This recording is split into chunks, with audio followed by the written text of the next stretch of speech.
when defining what the Qur'an is, it can help us negate so many of the shubuhat. We said that there were 5 things as to what defines the Qur'an.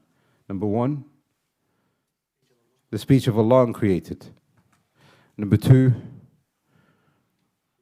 revealed upon Muhammad sallallahu alayhi wasallam, meaning we are now talking about a specific book, not all the books, just this one. Number 3, sorry? It's miraculous in its wording, in its meaning, in its effect. There's 4 things, but we said it's a miracle. Okay, so number 3, it's a miracle, yeah? But more technical as to what the miracle entails, it is miraculous in its wording, in its meaning, in its effect, and the way it was narrated. Very important. That last one is very important. Meaning, the Qur'an has to be mutawatir back to the Messenger of Allah sallallahu alayhi wasallam. If it is not mutawatir, then it is not Qur'an.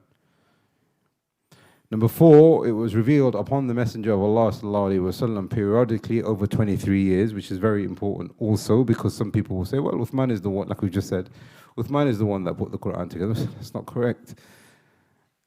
And then number 5, it comprises of ayat and surah. It comprises of ayat and surah. Comprises of ayat, just by the way, really, some of the people, they translate ayat to refer to verses.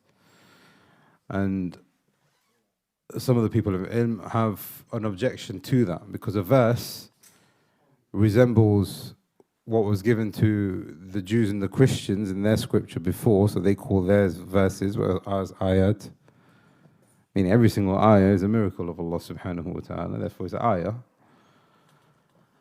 But also I think Allah knows best, but verses are more connected to poetry and things which are similar. So when you say that the ayah is a verse, I mean, obviously for the purpose of explaining, for the purpose of translation, maybe, inshallah, there shouldn't be any harm in that. However, an ayah is an ayah. The Qur'an is full of ayat because every single ayah is from the speech of Allah subhanahu wa ta'ala and created. Every single one of them, even alif lam mim, cannot be recreated by man.